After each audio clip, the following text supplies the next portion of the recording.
पगली पसंद करेली ए भाई हो, पगली पसंद करेली।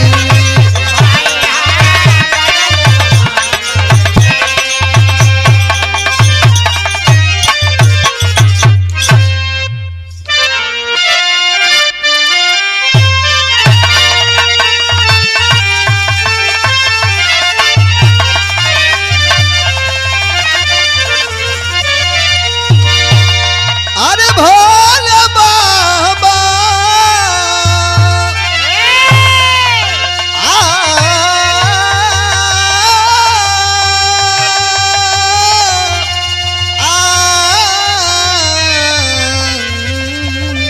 ओ राम।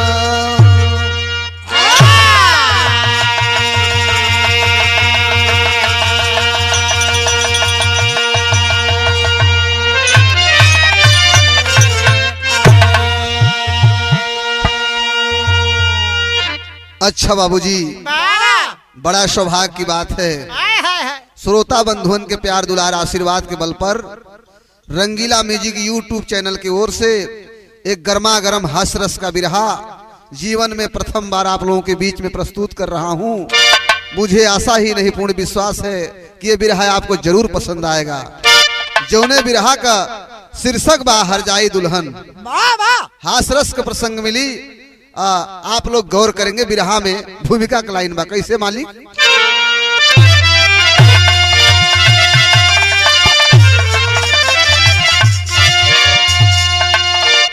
जवानी की दरिया में मणराती कश्ती, सिवा डूबने के किनारे न लगती। बिछड़ जाती बुद्धि बिछड़ जाता साहिल,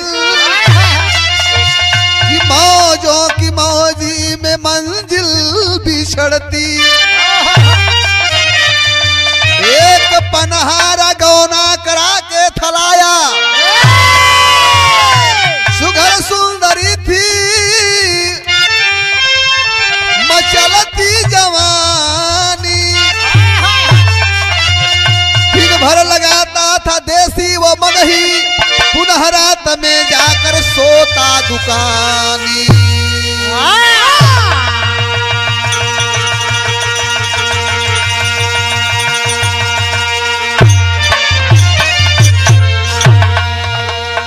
अरे एक पनहारा गौना करा के थलाया, सुघर सुंदरी थी मचलती जवानी। ए बाबूजी, एक पनहारा का कहानी मिलल बिरहा में, जो बड़ा सुंदर दुल्हन गौना करा के लिया ले रहल। दुल्हन के अपने देख के काफी खुश बा। वो खुशी में बिरहा में तर्ज लग गल भैया। कौन बा भैया?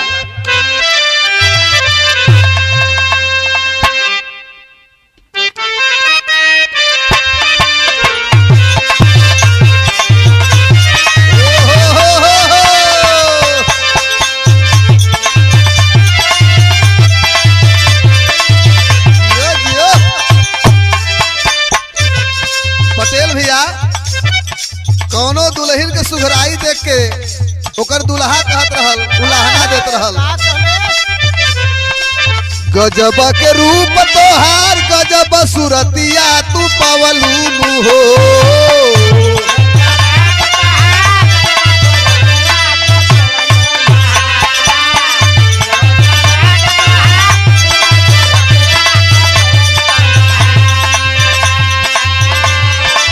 गजब के रूप तोहार गजब सुरतिया तू पवलू हो। गोरी हम के दीवाना बनवलू हो।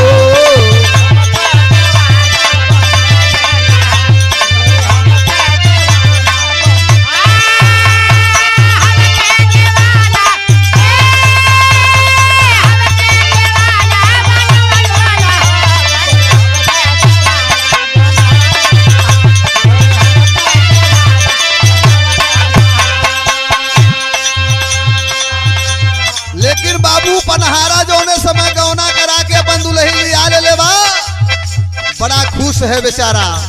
और अपने दुल्हन के बतावत बा, का कहत बा? सुहाग रात के दिना चाँद सी सूरतिया में मोहनी मूरतिया तू पवलू हो ए गोरी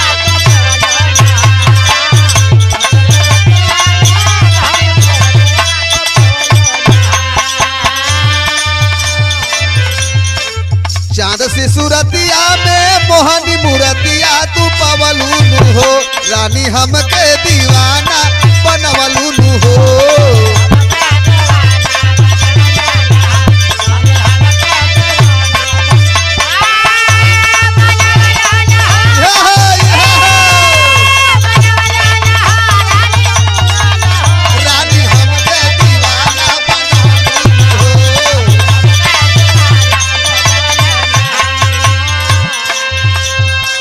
दुल्हन के बतावत बा कि तोहे जब से देखली तब से हमार दिन रात बड़ा सुघर बीतत बा।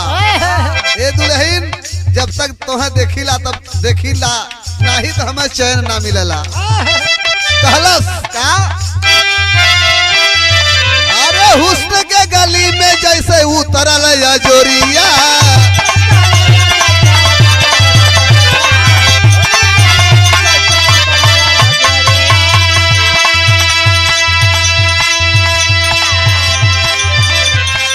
बरछी कटार लागे तोहरी नजरिया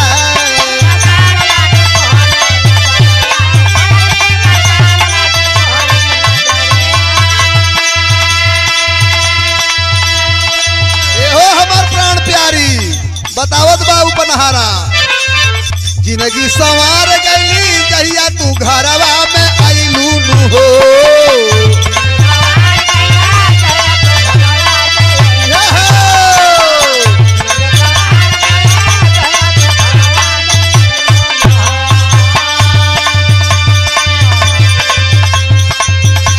संवार गईल जहिया तू घरवा में आइलू हो गोरी हमके दीवाना बनवलू हो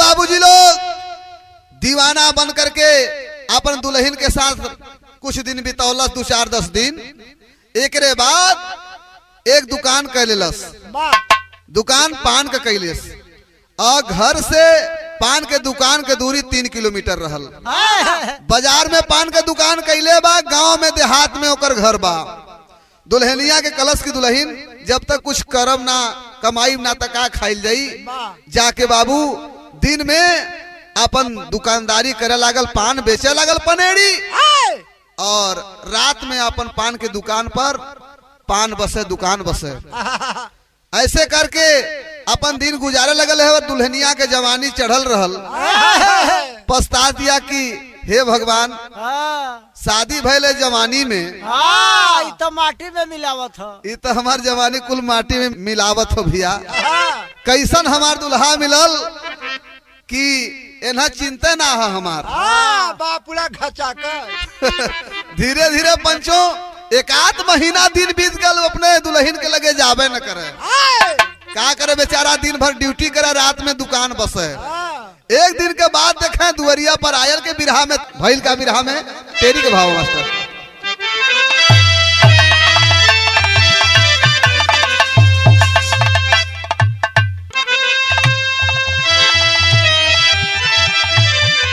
बाबूजी एक दिन उसी पनहारा के घर में एक घूरन नाम का नौजवान आया वो नौकरी खोजत रहा दुवरिया पर आके कहत बा नौकरिया हम पेटवे पे करबै ना अरे मोर राम अरे नौकरिया हम पेटवे पे करबै ना घूरन घूर घूर के निरखेला दुवरिया अरे दुवरिया अरे दुवरिया आये ले घूरन नाम का नौजवान कलश की का हो अरे घर मलकिन घर मालिक केहू हुआ अरे हम आल है हो तनी नौकरी खोजत है। दुल्हनिया निकलिल बड़ा सुंदर सिंगार सजा के अपन 16 सिंगार 32 आभरण करके कचकचवा रूप बना के बहरे देखत अरे बाप रे बाप तो बड़ा सुघर नौजवान है। कलश की नौकरी तो है चाही कहा हाँ नौकरी चाही ला हो बतावा नौकरी मिली तो है तोहरे घरे। कलश की नौकरी तो मिल जाई जरूर लेकिन हमार नौकरी तू कर ना पैबा। नौजवान कलश की कितना कठिन नौकरी करो मलकिन की हम ना कर पाई। करवाए के देखा कलश ना ना ना कह ले तनी तू हमें काम तो दा। हर कही कनखिया मार तमोली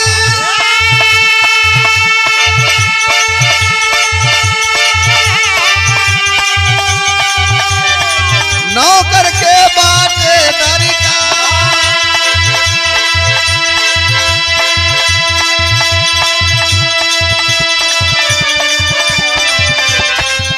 अरे ख्याल से रह के करा नौकरी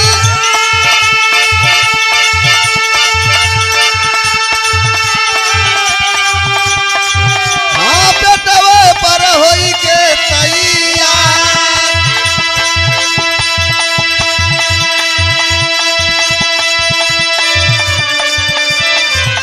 अरे गरा नौकरी पक्की करके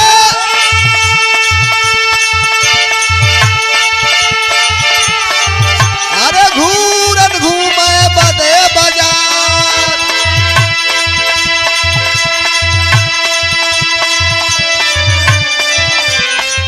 अरे घेर लिया पनहारा उसको घेर लिया पनहारा उसको रखा रात में चौकीदार।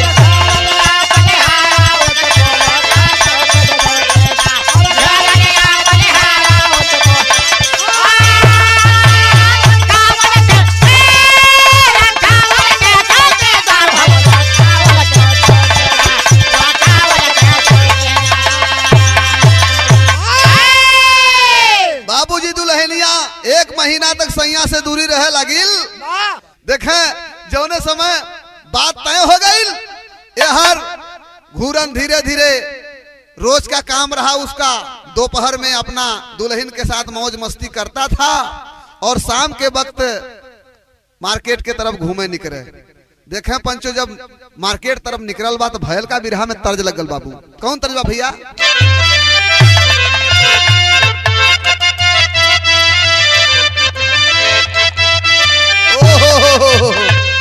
आय हाय है तर्जबाम कि सैया बदल भले जाई हो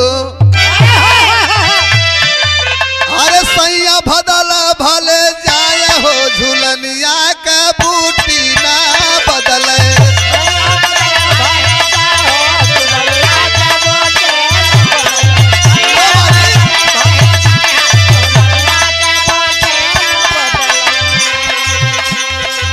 लेकिन पंचों गौर करेंगे जौने समय घूरन घूमते घूमते मार्केट में पहुंच गया और पान जब खाए के मन पड़ल तो वही पनेड़ी के दुकान पर पहुंचल बा। पनेड़ी से हाल चाल होए लगल कहे लगल कि भैया बतावा का काम करे ला यहाँ। कलश भैया हम नौकरी पर पेटवा पर नौकरी करीला नौकरी का तलाश करीला नौकरी का तलाश भी करीला। ये समय नई नई नौकरी हमारे बड़ा अच्छा लगल है। कलश बतावा कहाँ नौकरी करेला तो बतावत रहल का। दिन भर सुतावे गुजरिया यह पनेड़ी भैया सुन ला। दिन भर सुतावे गुजरिया अरे दिन भर सुतावे गुजरिया मिलल हमके ऐसन नौकरिया।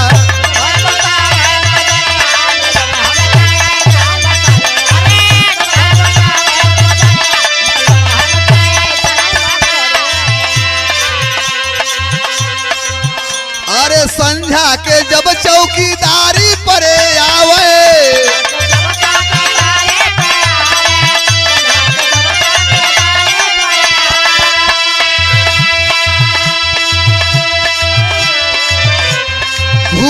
पनहारा से बतिया बतावे भैया।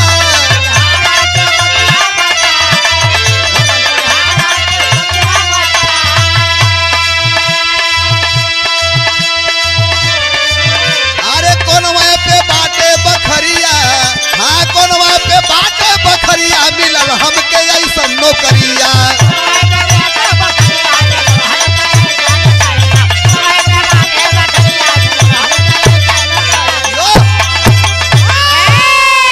हे बाबूजी पनहारा के पास जौने समय घूरन पहुंचल बा, जाके कहत बा भैया हम तो दिन में नौकरी पागल है हो, रातियों को कहो जुगाड़ हो जात हमार, तो दोनों टाइम का भोजन के व्यवस्था हो जात।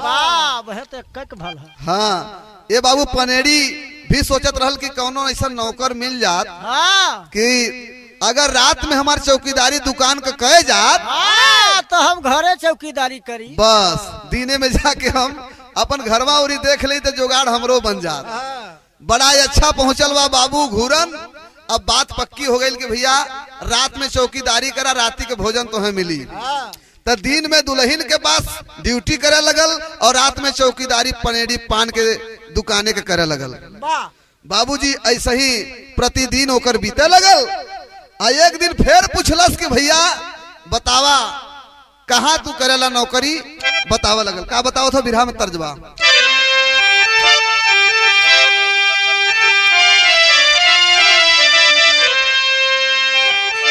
हे होयला बेली तोहरे, अरे हे होयला बेली तोहरे, खोई छवा में भेली तनी मंगनिया दैता, तनी मंगनिया दैता, हम के जी न बौझा पुरानिया, तनी मंगनिया दैता ना।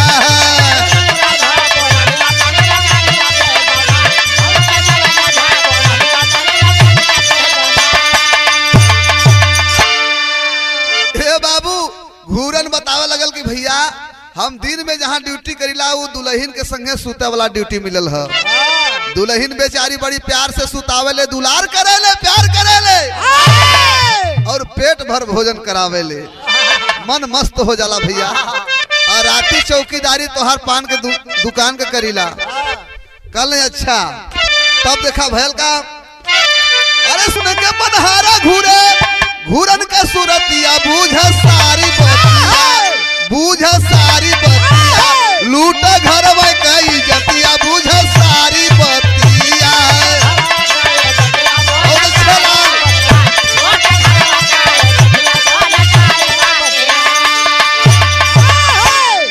जौने समय वो बतावे लगल घूरन कि भैया दिन में सूते वाला काम है, दुल्हन बड़ी सुंदर है। तब तो ओकर आत्मा कांपे लगल कि अरे बाप रे बाप, दुल्हन नहीं तो हमारे आइल है समय। हमारे घरे का तनी बात बताओ। हमरे घर वक्त बात ना बताओ तो बाबू। तब दूसरे दिन पहुंचा ठीक है दोपहर समैया,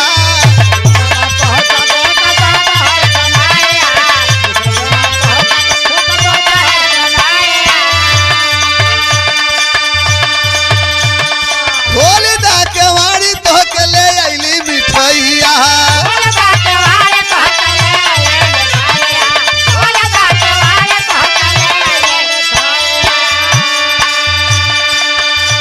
अरे बेहलस चटाई में, अरे लपेटी औरतिया, बूझ सारी बतिया, बूझ सारी बतिया, लुटल घरवा कई जतिया, बूझ सारी बतिया।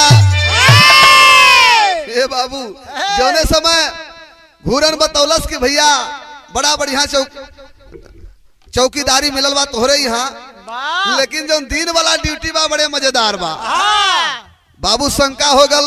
दूसरे दिन सोचलस कि आज पता लगाई के रहब, कहा नौकरी करला। हाँ दोपहरिया में अपन दुकान बंद कैले बा और 1 किलो लड्डू लेलस बड़े ताव और बड़ा अदा के साथ अपने घरे पहुंचल बा।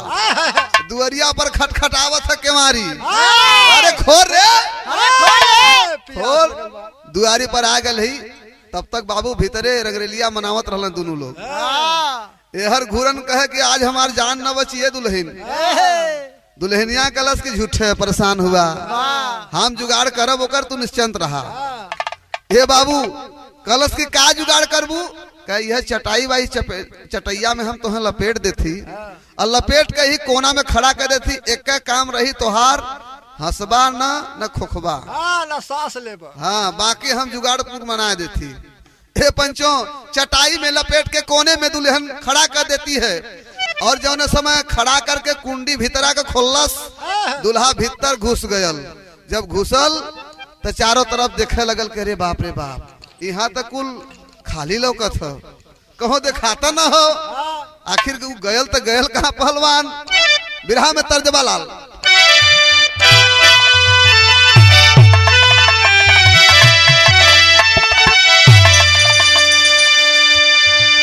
वह तर्जबा को झूला दिया क्या गुजवा टूटल ये राजा जवानी में गड़िया छूटल ये राजा।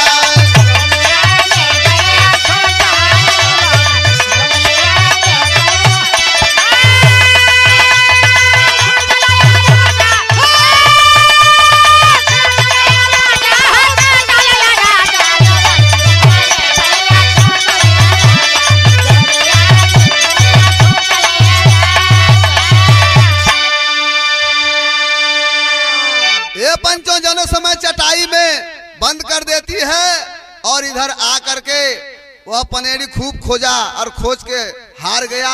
फिर अपने दुकान पर चला गया। जब दुकान पर गया तो संध्या टाइम के जब चौकीदारी के बारी आयल तू जाके बतावे लगल घूरन कहे लगल कि भैया बड़ा चालाक दुल्हन तबाह हो। अरे ओकर दुल्हवा बेचारा आयल रहल और जौने समय लगल खोजे वही समय दुल्हनिया ओकरे पहिलवा चटाई में लपेट के खड़ा कर देले रहल। हम वो दुल्हा बेचारा मजबूर होके हार मान के चल गल। बड़ा चालाक तो दुल्हन बा हो। इतना जब सुन ले बा दुल्हवा अंदर जरत हो कर फिर कैलस का पंचों दूसरा दिन जाके अरे दूसरा दिन जाके वो काटे चटाई सुनाए सरऊ आज दे बुआई।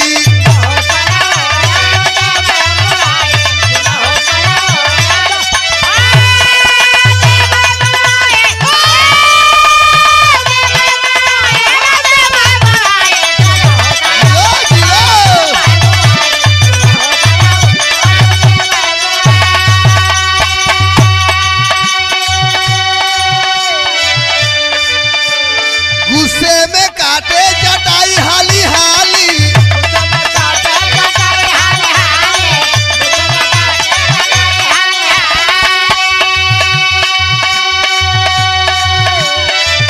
अरे घूरन के गोरिया छुपावला कंडाली।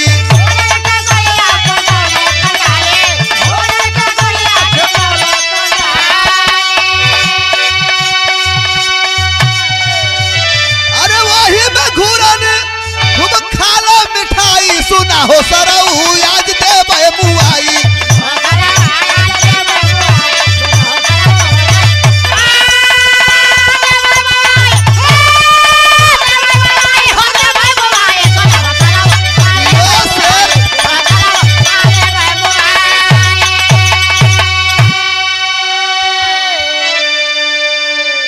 हे बाबूजी गुस्सा में हो करके वह पनेड़ी दूसरे दिन सोचा कि ठीक है आज तो मैं जो है लौट आया नहीं पाया लेकिन कल साले को देखता हूं कि क्या होता है।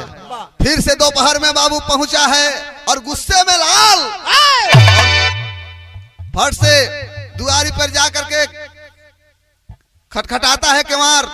दुल्हन खोलने के पहले घूरन के कहलस ए हमार करे जा तू चिंता मत करा खटखटावत है ना हम समझे थे वह आल है फिर से हाँ फिर से जुगाड़ बनाई ला तुरंत भैया कलश की कंडाली है यही डराम में घुस जा और ऊपर से हम ढक्कन बंद कर देती हंसिया मत न बोलिया बाकी जुगाड़ हम लगा ले।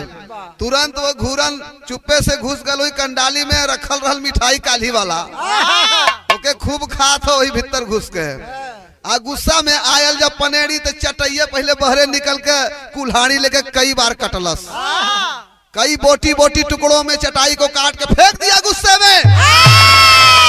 न रहेगी बांस न बजेगी बांसुरी। यही में लुकाला। लेकिन बाबूजी ये हर तक कंडाली में छुपल है, वहां दिमाग अगर बेचारा के ना पहुंचल, यहर वहर ढूंढलस नहीं, हार थाक के फिर वापस गयल।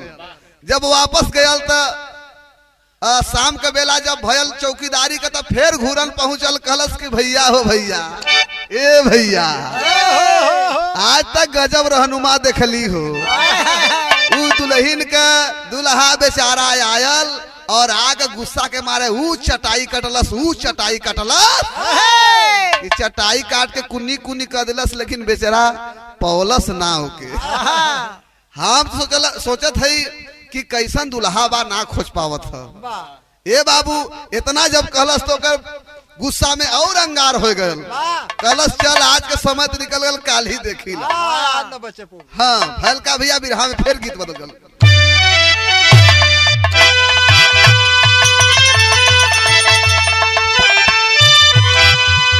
अरे वह गीत बा के पिया पर दसिया जठाने नहीं हरवा, अब हसुरु सुतेला मकान पे।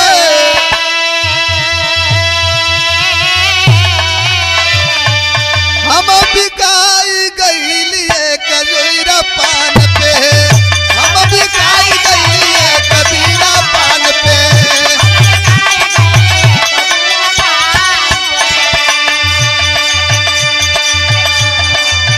लेकिन भावा पंचो हंस हंस के घूरल तो मौली से बोला, फंस गईली भारी बबाल में, अरे हम लुकाई गईली बड़की कंडाल में।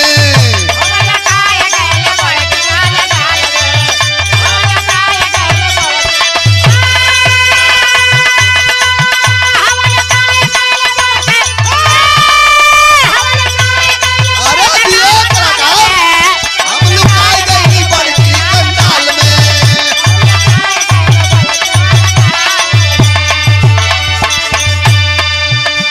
ये हो पनेड़ी भैया सुन ला, का पहुंची के सरवाऊ काट चटाई, छिप के कंडाली में खैली मिठाई।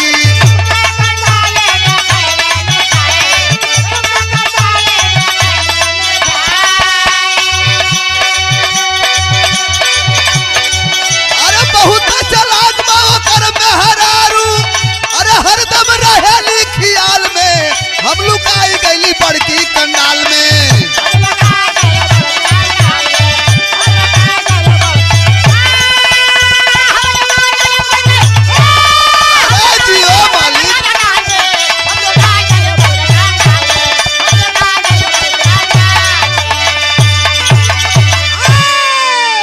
यह तो बताया बाबू घुरन कि ये भैया आज का नजारा देखली तो देखते रह गईली हो।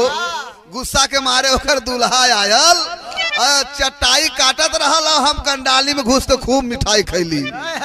अरे बाप रे बाप, जब सुनलस तो के आगी लग गल। कहलस देखा अब फिर छटकल, अब काल ही देखी लाए कर तमाशा। तभी रहा में फिर गीत बदल कर मास्टर आखिरी गीत लगल कैसे।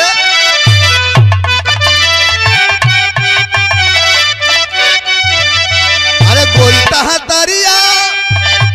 तहतरिया सासु दहिया जमावली, हमारी तनावेली जोरा नवा राधा हो कांधा मन मोहे।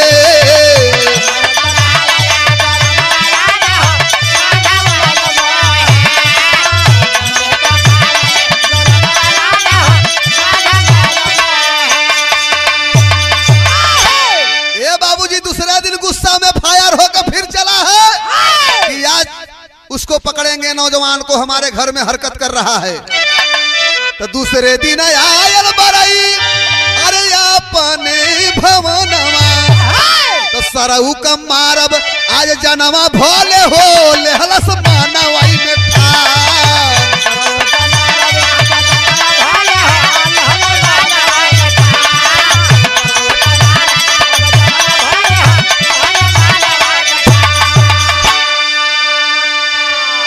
तबले सिकरी बजावे गोरी खोल दा के मरिया, तो बक्सा में बंद कैले घूर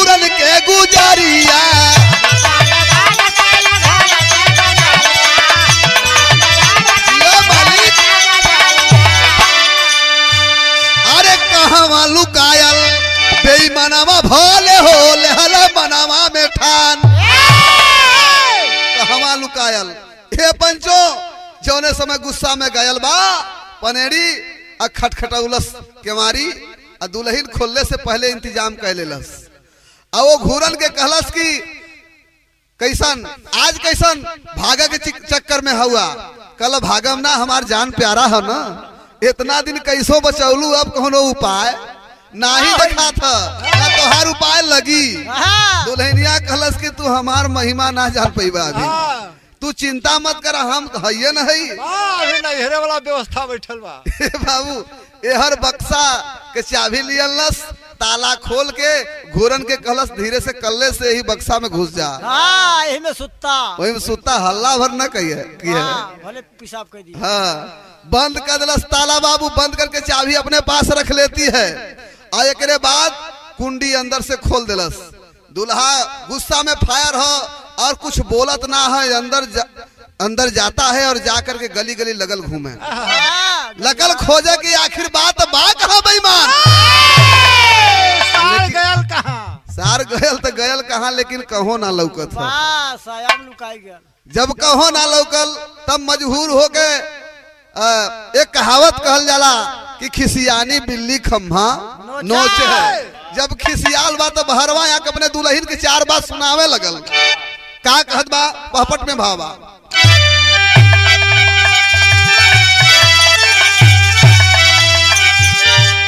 अरे मिले न घूरन मन में भइल फिकरिया बरई बोलल बा। मिले न घूरन मन में भइल फिकरिया बरई बोलल बा। अरे निकल जो बाहर हम फूकब बखरिया बरई बोलल बा।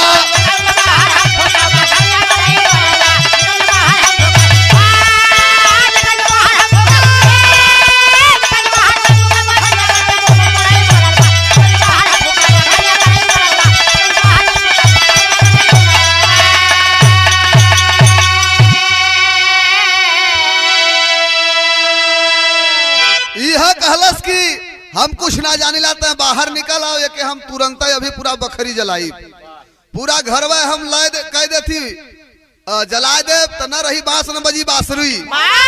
लेकिन बाबूजी तब तक दुल्हन कहलस कि का भाजत हुआ, का भूकत हुआ आके झूठे परेशान हुआ। अरे तोहार घर दुआर बा हम रोकत हई, हाँ तो गोरिया बोली घर तोहरो बा। अरे फूका चाहे जा रहा हो, लेकिन बक्सा में मोर कपड़ा लगता घर से जल्दी निसारा हो। करा के बक्सा बाहर से गुजरिया बरई बोलल बा। घरवा फुकल से हथवा ले लू करिया बरई बोलल बा।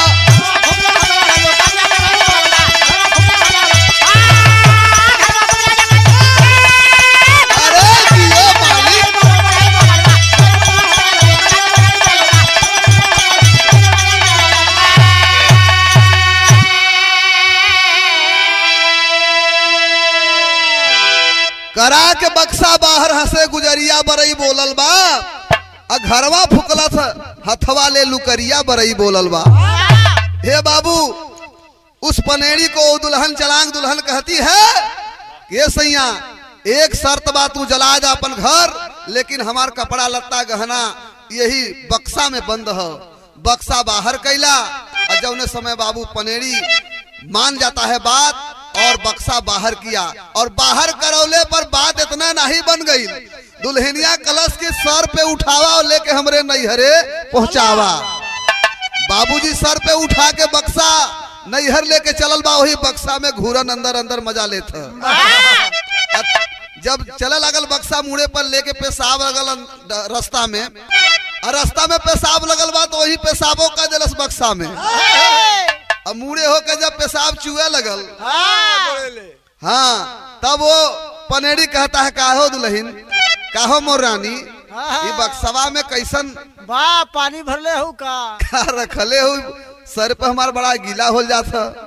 कहला कि रहल है सरसों का तेल रहल हो सकल चुगल हुई, टेंशन मत ला। लेकिन भीतरे भीतरे हंसा था घूरन के बल भर पेशाब कैली। ए बाबू घर जरौले के पहले बक्सा पहुंचवा लेलस नैहरे, यह चलाकी देखे। नैहरे पहुंचवा का हर सैया होकर आयल बा गुस्सा के मारे कि जाके अभी घर हम जलाए देते। अगर दुश्मन होई तो जर के राख हो जाई। आई ना जाना था कि दुश्मन बक्सवा में बंद है। ये बाबू बक्सा ओकरे नैहरे छोड़ के जब अपन बखरी जलावे बदे अपने घरे पहुंचल है, ए बोले दुल्हन बक्सा के पास पहुंचिल है और चाबी निकाल के ताला खोल के अलगे कैलस और जन बक्सा खोलस तो देखलस कि घूरन हंसत है भीतरे भीतरे। कहला कि अब का देखत हुआ? अरे निकला बाहर। चांदी काटा ना अब घूरन कहे लगल कि गजब भाई, मान गईली कि तुम्हारे पास दिमाग है और तुम अपने दिमाग से अपने प्रीतम को, अपने प्यारे को, अपने प्यार को बचा ली। ये बाबू इधर ये खुश है लेकिन गुस्सा में जाकर पूर्व बखरिया जला दिलस। इतना काम नहीं समाप्त भइल पंचो, फिर संझा टाइम चौकीदारी पर पहुंचल। जब चौकीदारी पर पहुंचल बा तो पनेड़िया फिर पूछे लगल कि तने हाल चाल करी ऐसे भयल का, आजू का बतावेला। त कहत बा, का कहत बा भैया? आलक भाम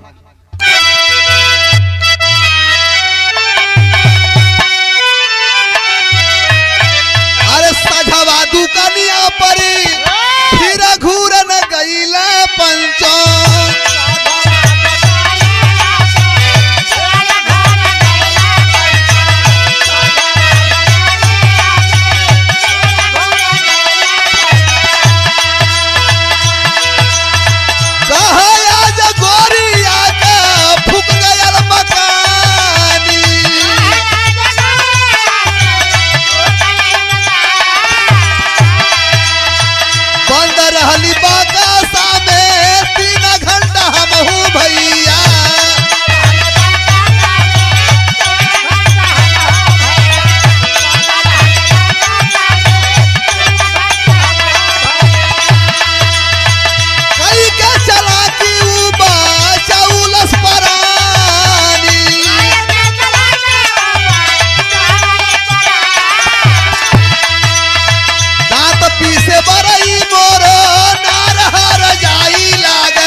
जौने समय पर फिर शाम के बेला पर अपने चौकीदारी पर पहुंचा है पनेड़ी के पास, तो जाते तुरंत पनेड़ी पूछा कि भैया आज के बताऊ तक का हाल चाल तो हर दोपहर कर रहल। कल भैया गजब हो गल हो, उ तो दुल्हा ऐसा सक्की रहल कि गयल तो दुल्हन के बड़ा डटलस और दुल्हन के इतना डांट मिलल कि लागे कि दुल्हन के वही घर में जलाए दी। लेकिन दुल्ही इतना चलाक रहल कि अपने तो बाहर निकलबे करी, लेकिन वहू के बक्सा में बंद करके बाहर निकाल दिलस और ओके सर पे लेके अपने नैहरे पठवा दिलस। आउ इतना सक्की दुल्हा है कि गुस्सा के मारे आके अपन घर में फूंक दिलस। पूरा घर जल के राख हो गई ले भैया। आखिर काहे ऐसा कैलस, बड़ा शक कैलस हो, कोनो समझ में ना आवत आई दुल्हा दुल्हन के बीच में का शंका है। ए बाबू तब तक तो ओ जर मर के खंघार हो गई। पनेड़ी सोचे लगल कि कुल हमरे घरवा का बात है, ई ताप ले लसन के। अब कहे लगल कि भैया एगो काम कदा, कुछ पैसा रुपया ले ला, हमरे पक्ष में बयान कैदा। कहे भैया चलो बयान होई, पंचायत जुटावा देखल जाई। जब बाबूजी पंचायत जुटल बा, वही पंचायत होत बा उनके गांव में, घूरन का पंचायत होत बा पनेड़ी के गांव में। प्रधान जी जुटल, चौधरी जुटल, कई पंच जुटल। जब प्रधान जी कहल कि ये घूरन सुनाओ बयान, क्या बात है, कैसे पंचायत बैठी हुई है। तब बाबूजी घूरन बोला, क्या बोला, खड़ी के भाव में,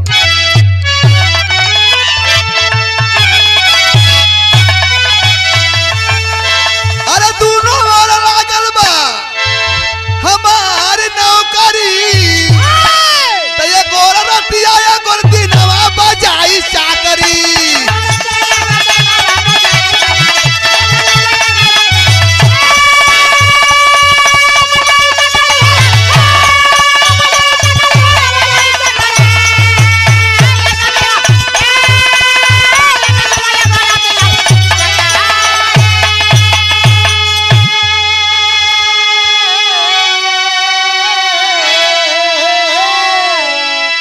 ए पंच परमेश्वर तने सुन ला, दोनों ओर लागल बा हमार नौकरी, एक और रतिया एक और दिनवा बजाई चाकरी। दीने में हम पेट के लिए अपन चाकरी बजावत रहली, नौकरी करत रहली, और रतियों ड्यूटी लागल बा दुकान बसत रहली। तब अरे पेट पर भैया मिलल नौकरी, पेट पे होला गुजारा, पकड़े वाला पकड़ न पौलस, ऐसा रहल नजारा।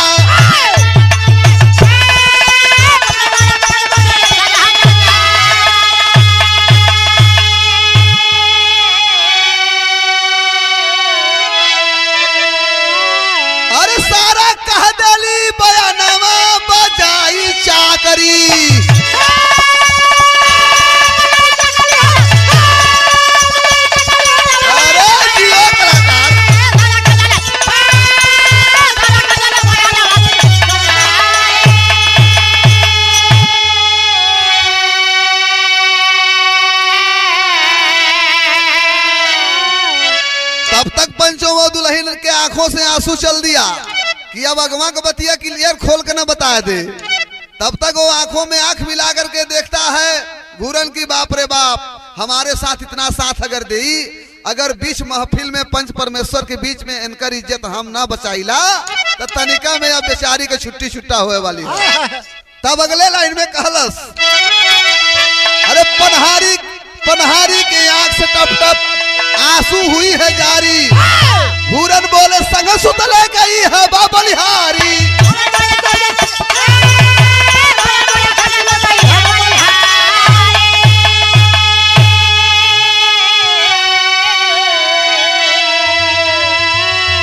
कहेगी है देखिला सपनावा बजाई चाकरी,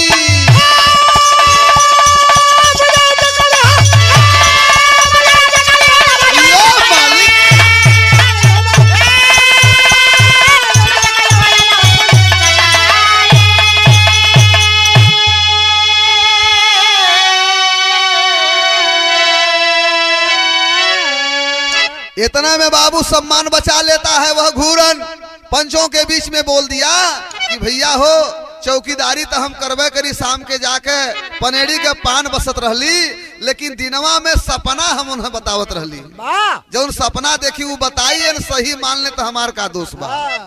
तब तक बाबू खड़ा हो गए प्रधान पंच परमेश्वर, बीच में खड़ा होकर के बोलने लगे कि रुक जाओ सब लोग, एक बात सुनो कि कहा प्रधान सपना का पंचायत यहाँ होई, दोष न बाटे घूरन के, न दोषी बाटे कोई।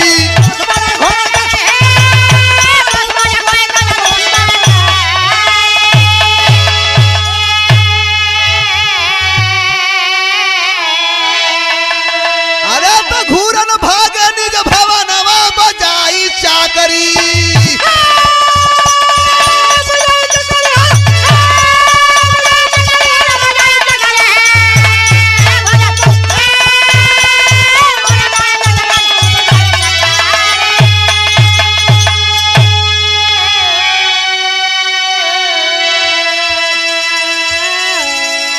ए तरह से खड़ा होकर के प्रधान जी फैसला कर दिए कि सपना की पंचायत यहाँ नहीं होगा, कोई घूरन का दोष नहीं है। इस समय का दोष है, यहाँ पर सपना का पंचायत नहीं होगा।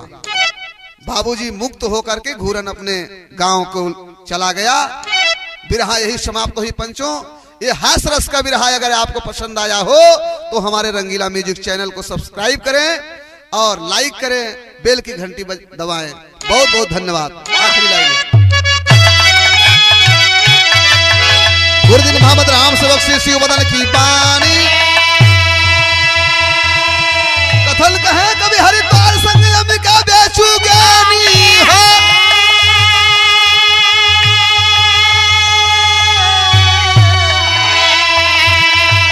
अरे नौकरिया हम पेट वही पे कर बना बेचू राम गोविंद बिरहा में